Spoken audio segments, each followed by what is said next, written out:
नमस्कार दोस्तों, मैं हूं संजय कथुरिया, प्रोफेसर बड़ा बिजनेस प्राइवेट लिमिटेड। और आज जिस कोर्स के बारे में आपको बताने वाला हूं वो एक पाथ ब्रेकिंग कोर्स है। उसका नाम है फंड रेजिंग। जी हां, देखिए, कोई भी जब स्टार्टअप चालू होता है या कोई भी मिड साइज कंपनी भी हो जाती है, उसके लिए फंड रेजिंग बहुत इंपॉर्टेंट होती है। तो फंड रेजिंग जो होती है वो दो तरीके से हो सकती है। पहला, आप उधार ले सकते हैं।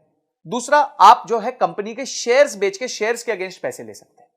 तो आप कौन से तरीके से जाना चाहेंगे, ये आपको ध्यान रखना है। तो इस कोर्स में हमने बताया कि अगर आप शेयर्स बेच के पैसा रेज करना चाहते हैं तो किन किन चीजों का आपको ध्यान रखना है। उसके लिए आपको इन्वेस्टर्स के सामने पिच करना पड़ेगा। देखिए, उधारी में क्या होता है, उधारी तो बड़ी सिंपल है। आप गए, आपने प्रोजेक्शन दी, आपके पास कोई जमीन है, उस जमीन के वैल्यू के अगेंस्ट आपको लोन मिल जाएगा और आप धीरे धीरे उस लोन को चुका देंगे। पर जो निवेशक होता है, जो आपकी कंपनी में इक्विटी लेता है, वो आपके साथ पार्टिसिपेट करता है, आपके दुख सुख का साथी होता है। तो इसीलिए उसको आपका बिजनेस के समझना बहुत ज्यादा जरूरी होता है। और इसमें आपको बहुत चीजों का ध्यान रखना पड़ता है। पहले आपको ध्यान रखना पड़ता है कि किस तरीके के निवेशक को आपको आपको जिसको पास जाना चाहिए, आपका ऑब्जेक्टिव क्या है फंड रेज करने का, आपको इन्वेस्टमेंट चाहिए क्यों, आपका बजट क्या है, आप क्या करोगे उस पैसे के साथ। उसके बाद जब आप पैसे ले लोगे तो उसमें कहां उसको निवेश करोगे, निवेश करने के बाद किस तरह के रिटर्न्स कमा के दोगे। समझिए, आज आपका रेवेन्यू 1 करोड़ रुपए साल का है और आपने 5 करोड़ रुपए रेज किए, तो इस 5 करोड़ के साथ क्या आप अपने बिजनेस को 1 करोड़ रुपए साल के से लेके 10 करोड़ तक लेके जा सकते हैं। ये सारी चीजें आपको ध्यान रखनी पड़ेंगी, आपको अपने निवेशक को समझानी पड़ेगी, स्टोरी समझानी पड़ेगी कि क्यों आपका बिजनेस इतना अच्छा है।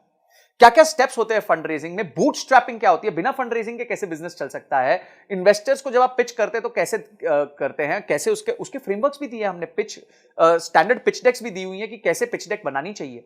उसके बाद आपके प्रोटोटाइप्स क्या होते हैं पिचिंग के, आपके टर्म शीट क्या होती है, ड्यू डिलिजेंस क्या होता है जब लोग आपके बिजनेस को आके समझते हैं। उसके बाद किस तरीके का पेपर वर्क होता है, आपका शेयर होल्डर एग्रीमेंट क्या होता है, शेयर सब्सक्रिप्शन एग्रीमेंट क्या होता है, कंपनी की वैल्यू कैसे तय की जाती है कि भाई ये कंपनी 100 रुपए की है कि 200 रुपए की है।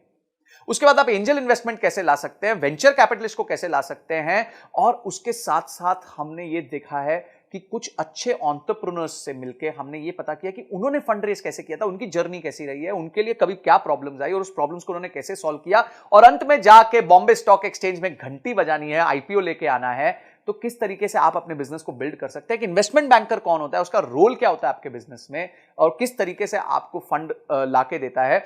आप उसके बाद इन्वेस्टर रिलेशंस कैसे मैनेज करते हैं, जब निवेशक बोर्ड पे आ जाता है उसके साथ कैसे अपना आप रिलेशन मैनेज करेंगे। ऐसी 32 पावरफुल वीडियोस हमने बनाई हैं जिसमें case studies, examples, real life cases हमने लिए हैं, जिसको आप यूज करके फंड रेजिंग कर सकते हैं। तो बाप रे, इतना सुनने के बाद ही आपको मन करना चाहिए कि मैं इस कोर्स को अनलॉक कर लूं, इमीडिएटली अनलॉक कर लूं और जाके सारे वीडियोस को ध्यान से पढूं, उसको इंप्लीमेंट करूं और उसके बाद उसके रीडिंग मटेरियल्स को पढ़ के उसको और डीप में समझूं। तो ये सारी चीजें हमारे एक ही कोर्स में इतना सब आपको मिल जाएगा, इतनी सारी आपकी प्रॉब्लम सॉल्व हो जाएंगी। आपका गोल है अगर कि कंपनी के लिए फंड रेज करना है, तो आप इस वीडियोस को देख के बहुत अपने आप को इक्विप कर सकते हैं, प्रिपेयर कर सकते हैं। इसके साथ हमने 450 फंड्स की लिस्ट भी दी है जिनको आप अप्रोच कर सकते हैं, उनके फोन नंबर के साथ, उनके किसको आपको अप्रोच करना है उसके साथ। ये सारी चीजें हमने इसके साथ फ्री रिसोर्सेज दिए हुए हैं। तो इमीडिएटली जो है एक्शन लीजिए, क्योंकि एक्शन के बिना कोई परिवर्तन नहीं आएगा, कोई चेंज नहीं आएगा। तो आपने इस वीडियो को देखा, आपने इस कोर्स को अनलॉक किया और आपने ये तय किया कि इस कोर्स को देखने के बाद मैं फंड रेज में और ताकतवर हो जाऊंगा। इन सब के लिए आपका बहुत बहुत धन्यवाद।